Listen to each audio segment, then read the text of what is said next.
মোদীকে ভগবান সম্বোধন করলেন বাংলার মুখ্যমন্ত্রী মমতা বন্দ্যোপাধ্যায়। মোদীর নামে একটি মন্দির বানিয়ে পুজো করবেন নকুলদানা প্রসাদ দিয়ে, বিরাট বার্তা মমতার। কারো কোনো ক্ষমতা নেই একটা মা বোনের গায়ে হাত দেওয়ার, আর হাত দিলে নুড়ো দিয়ে ভালো করে রাজনৈতিকভাবে জব্দ করে দেবেন। হঠাৎ বলছে আমার তো বাবা মা থেকে আমি জন্মাইনি, বায়োলজিক্যাল নাকি সব বর্ণ, ওনাকে নাকি ঈশ্বর পাঠিয়েছেন, উনি ঈশ্বরের সন্তান। ঈশ্বরের সন্তানও নয়, উনি নিজে ঈশ্বর। এবং 2047 সাল পর্যন্ত ওনাকে নাকি ঈশ্বর কাজ করতে বলেছেন, তাই উনি করবেন। আচ্ছা বলুন তো, যদি কেউ নিজেকে ভগবান বলে, ভগবান কি কখনো নির্বাচনে দাঁড়ায়? না ভগবান রাজনীতি করে, না ভগবান দাঙ্গা করে, না ভগবান খুন করে, না ভগবান কুৎসা করেন। তুমি যদি ভগবান হও, বলো একটা মন্দির করে দিয়েছি ছোট্ট করে, বাতাসা দেবো, নকুলদানা দেবো, একটু ফুল দেবো, একটু তুলসী দেবো, একটু বেলপাতা দেবো, দরকার হলে একটু বিচুটি পাতাও রাখবো, যাতে ভগবানকে পিঁপড়ে না কামড়ায়। ইনি করবেন, দেশ চালাবেন, ওনার আন্ডারে দেশ সুরক্ষিত থাকবে, দেশ চালাবেন। কিন্তু আমায় চোখ যদি কেউ দেখায়, তাহলে কিন্তু জেনে রেখো আমি বন্দুকের থেকেও ভয়ঙ্কর, আমি সুনামির থেকেও ভয়ঙ্কর, আমি টর্নেডোর থেকেও ভয়ঙ্কর, আমি তুফানের থেকেও ভয়ঙ্কর। তাই তো বলছি, মোদি যাক, দেশ থাক, মোদি যাক, সংবিধান থাক, মোদি যাক, শান্তি থাক, মোদি যাক, মানুষ থাক, মোদি যাক, সংবিধান থাক, মোদি যাক, সংস্কৃতি থাক, মোদি যাক, সভ্যতা থাক, মোদি যাক, আমার দেশটা, আমার মাতৃভূমিটা বেঁচে থাক। আর অপরদিকে হঠাৎ করে এই কর্মসূচিতে বদল, মঙ্গলবারই জমজমাট বঙ্গ রাজনীতি। একই দিনে কলকাতা রাস্তায় জোড়া রোড শো মোদি মমতার। বিজেপির পূর্ব ঘোষণা অনুযায়ী মঙ্গলবার 28 মে রাজ্যে আসছেন প্রধানমন্ত্রী নরেন্দ্র মোদী। ওই দিনই রাজ্যে তার একটি মাত্র রোড শো করার কথা। অন্যদিকে ওই একই দিনেই কলকাতায় রোড শো করবেন মমতা বন্দ্যোপাধ্যায়। মঙ্গলবার রাজনৈতিক কর্মসূচিতে বদল এনেছেন তৃণমূল নেত্রী মমতা বন্দ্যোপাধ্যায়। কলকাতা উত্তর, কলকাতা দক্ষিণ কেন্দ্রের মধ্যে রোড শো করবেন তিনি। মঙ্গলবার প্রথমে এন্টালি থেকে পার্ক সার্কাস 7 পয়েন্ট হয়ে কোয়েস্টাল মল পর্যন্ত রোড শো করবেন মমতা ব্যানার্জি। রাতভর আমি নজরদারি করেছি, ক্ষতিগ্রস্তদের সব রকম সাহায্যের আশ্বাস দিলেন বাংলার মুখ্যমন্ত্রী মমতা বন্দ্যোপাধ্যায়।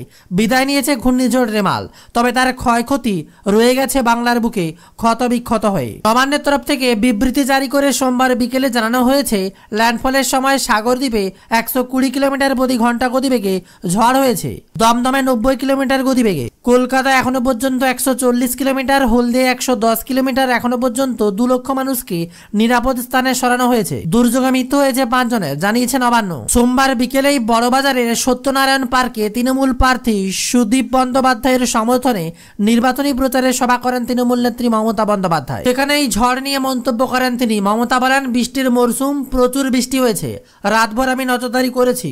রিলিফ শেল্টার অনেক আছে, যাদের কাঁচা ঘর ভেঙে গেছে, অনেকে পাকা ঘর ভেঙেছে, অনেকের দোকান নষ্ট হয়েছে।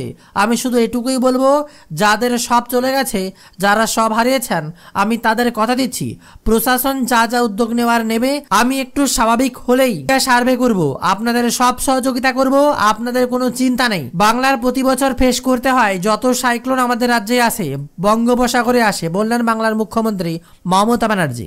অনেকের ক্ষতিগ্রস্ত পাকা ঘর ভেঙে গেছে, অনেকের পাটলি ভেঙেছে, অনেকের চাষের জমি নষ্ট হয়েছে, অনেকের দোকান নষ্ট হয়েছে, অনেকের অনেক কিছু ক্ষতি হয়েছে।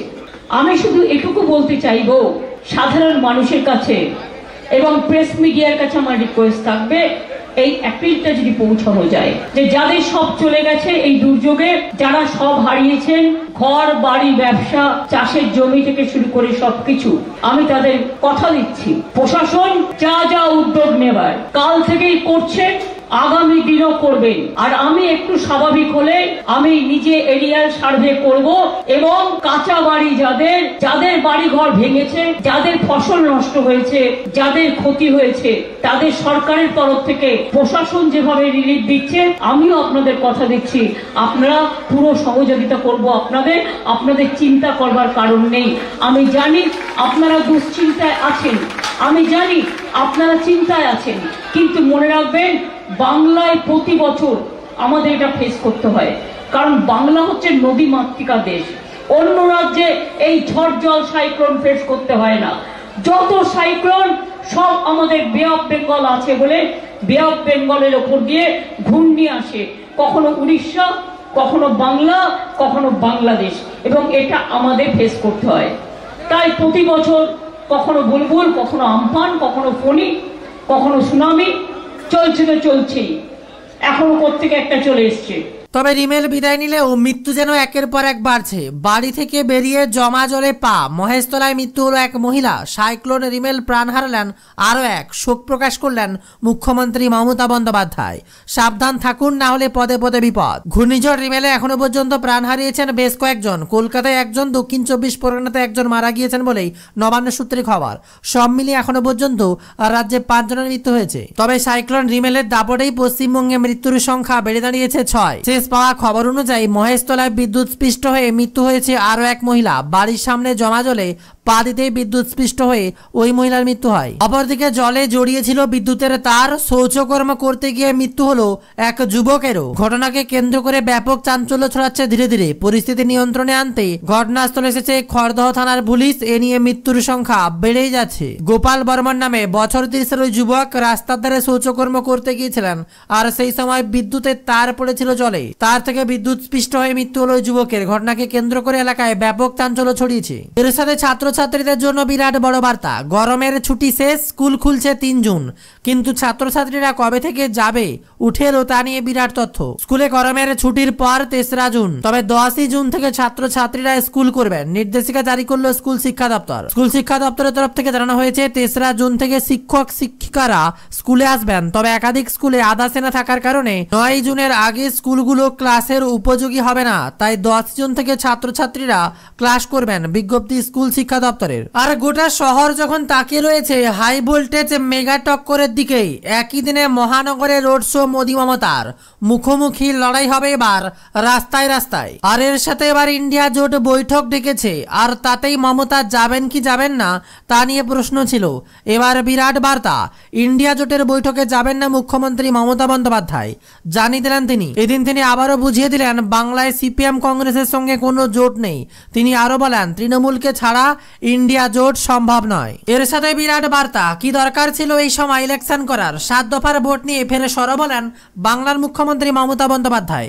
কংগ্রেসের বিরুদ্ধে আনলেন টাকা খাওয়ার অভিযোগ। বিরাট বার্তা তার, কি দরকার ছিল এই সময় ইলেকশন করার? ইলেকশন মে মাসের মাঝামাঝি শেষ হয়ে যায়। মোদীকে সময় দেওয়ার জন্য, মোদীকে অ্যাডভান্টেজ দেওয়ার জন্যই ইলেকশন কমিশন এতদিন ধরে নির্বাচন করাচ্ছে। মমতার স্পষ্ট কথা, প্রথম দফায় 4টি আসনে নির্বাচন হয়েছে। আপনারা এটা ভাবতে পারছেন 24টি সিটের নির্বাচনে হতে পারতো? তামিলনাড়ুতে হতে পারলে বাংলায় কেন হবে না? এত আধা সেনা কেন বাংলাকে টাইট দেওয়ার জন্য? একদিকে ইলেকশন চলছে, ইলেকশনের মিটিংও লোকে প্রচার করতে পারছে না, অন্যদিকে মানুষের দুর্যোগ চলছে।